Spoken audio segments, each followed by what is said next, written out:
If you're moving to Guelph with a family, especially if you're coming from the GTA, and you want a neighborhood that feels like it was built for that life, Grange Hill East deserves a serious look. This is one of Guelph's most recently developed areas, and that newer build quality combined with the location makes it one of the most consistently popular choices for families relocating from the 905 and 416. I'm Andrew Somerville from DNA Homes, and I've helped a lot of families move into this neighborhood over the years. And it's genuinely one of my favorite places to talk about because I've watched people arrive here, settle in, and absolutely thrive.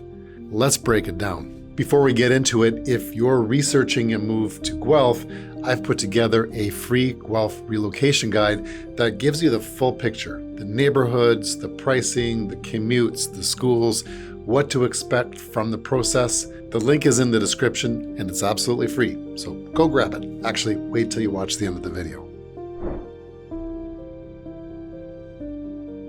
Grange Hill East is located in the east end of Guelph, generally sitting east of Victoria Road and north of Stone Road. It's a relatively newer area and much of it's developed between the 2000s and 2010s. So you'll find a very different housing profile compared to the more central Guelph neighborhoods. There's more detached homes with attached garages, wider streets, newer builds, and very accessible pricing for what you get. And it's still growing. There's a significant new development underway right now. Several larger towers are going in along Watson Parkway.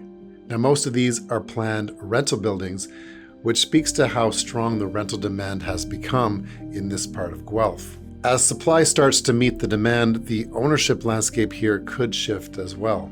It's worth watching if you're thinking about this area long term.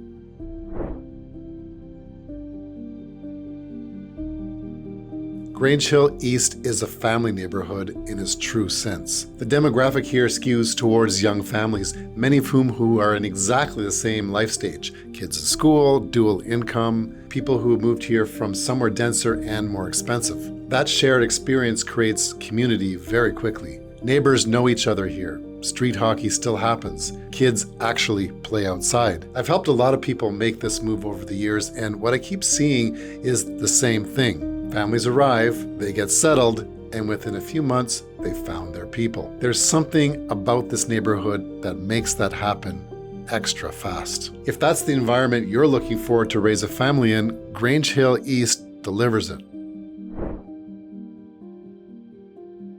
School access is a genuine strength here. There are multiple public and Catholic elementary schools in and around the area.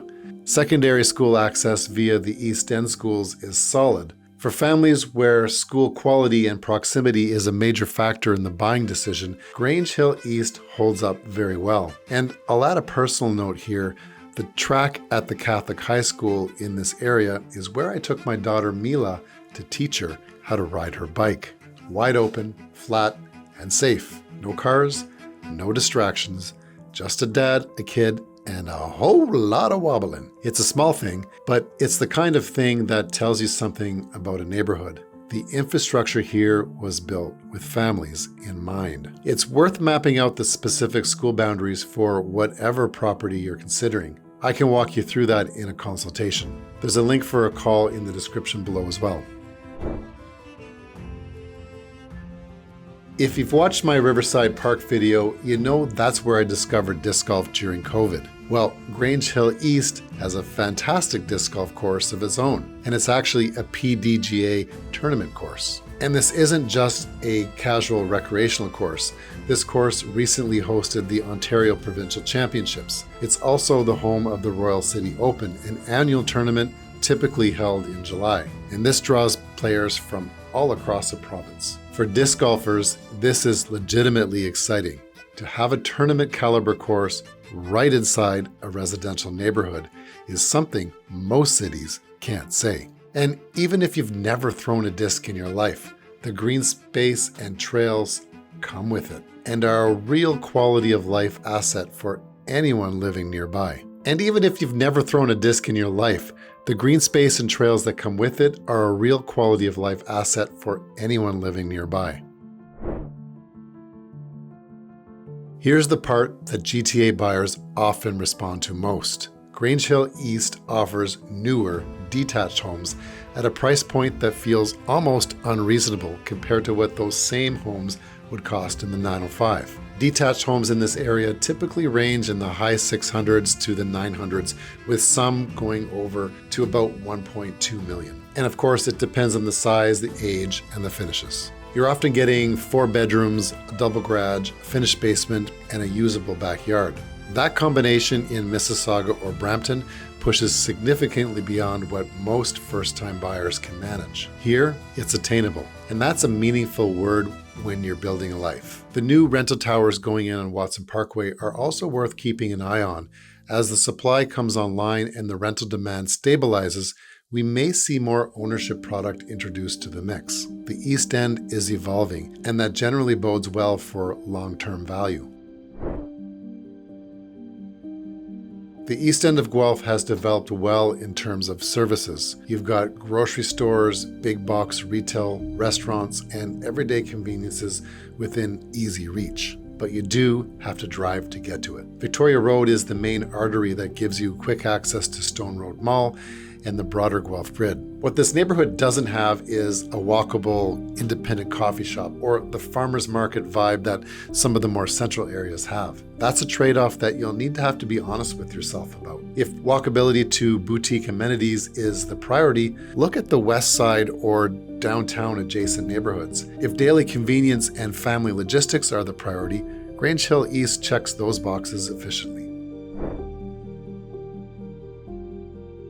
Grange Hill East is consistently one of my top recommendations for a specific type of buyer. Families relocating from the GTA who want more space, more value, and a family-first environment. It's for first-time homebuyers who need to maximize what their budget gets them. Active buyers, disc golfers especially, who want tournament-level outdoor recreation woven right into their daily neighborhood. There's soccer fields, volleyball courts, and buyers who prioritize newer build quality, lower maintenance in the early years, and a neighborhood that was designed for how people live now, not how they lived in 1960. If that's you, then this neighborhood is absolutely worth your attention. Here's the honest part. Newer subdivisions can feel uniform. The streets are wider, the lots can be tighter, and the tree canopy hasn't matured the way it has in older Guelph. That's not a deal breaker, it's just a different aesthetic. Walkability scores in this part of Guelph are lower. You'll be driving for most of the things you need. And if that matters to you, factor it in. The East End also sits slightly further away from the 401 than other parts of Guelph. For daily GTA commuters, that's worth mapping. However, there is some shortcuts that run through the country, and that's maybe a better drive. And with the new rental towers coming in on Watson Parkway, the density of the area is going to increase, but that brings more services and more energy. But it's a change worth being aware of if you're buying nearby. None of this outweighs what the neighborhood offers, but I'd rather you know going in. Grange Hill East is one of Guelph's most family-friendly neighborhoods and one of the most consistently popular with buyers relocating from the GTA. I've watched a lot of families move in here over the years, and I keep seeing the same thing. They arrive, they settle in, and they thrive. That doesn't happen by accident. It happens because the neighborhood was built for exactly that. If it's on your short list or you're still building that short list, start with the free Guelph relocation guide in the description. And when you're ready to talk about specific properties, what your budget gets you here, and how to navigate the buying process in this market, I'm a call or text away. I'm Andrew Somerville, DNA Homes. See you in the next one.